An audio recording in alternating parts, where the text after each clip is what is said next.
Bitzer 4VES740P compressor disassembly.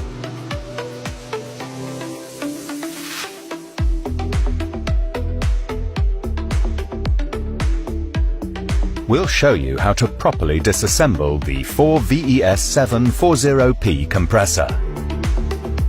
Begin by depressurizing the compressor. To do so, you will need to extract the refrigerant via the Schrader valve.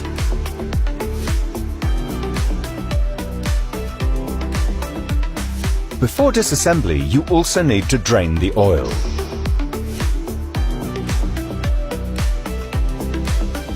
The screws on the cover of the compressor terminal box are then loosened using a screwdriver.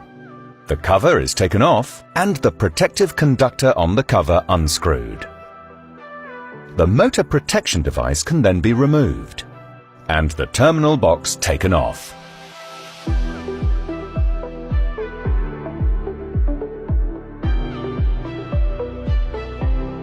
An impact wrench is used for disassembly. The two screws on the discharge shutoff valve are loosened and the valve removed.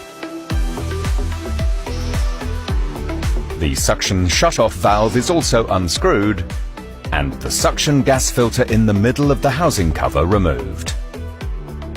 To start with, two screws at the top of the housing cover are removed. Two M10 parallel pins are mounted on opposite sides to ensure proper removal and prevent the cover from falling off.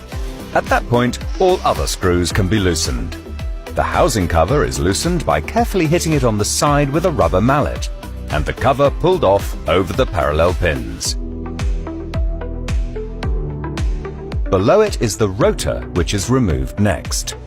Now loosen the hexagon head screw of the rotor with the impact wrench, and take off the balance weight. Pull the rotor out of the compressor housing using pliers. Then pull the spacer sleeve off the eccentric shaft and remove it. Mark the cylinders and valve plates using a water-soluble pen to avoid mixing them up when mounting them later on. The screws of the cylinder heads opposite each other are loosened using the impact wrench. The cylinder heads and valve plates can then be taken off. The rubber mallet is hit lightly against the cylinder head and valve plate in order to loosen them.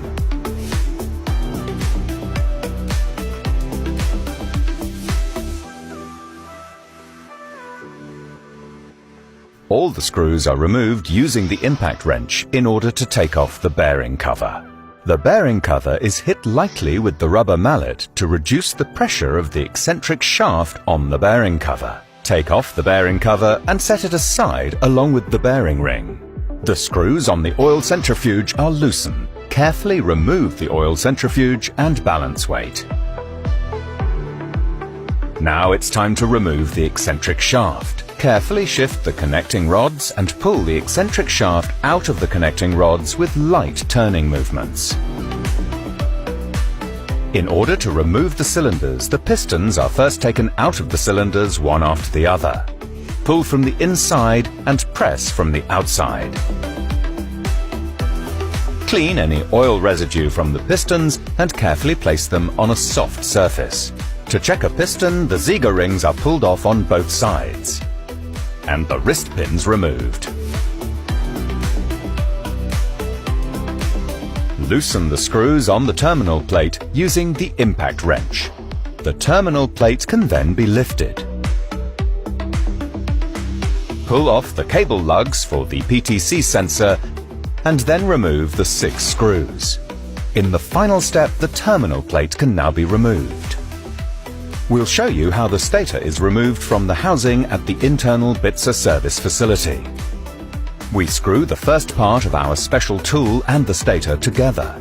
Then we place the second device on the thread, and the stator is pulled out slowly using hydraulics.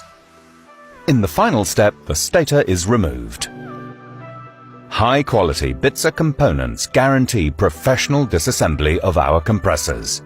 If you have any further questions, please contact our service department.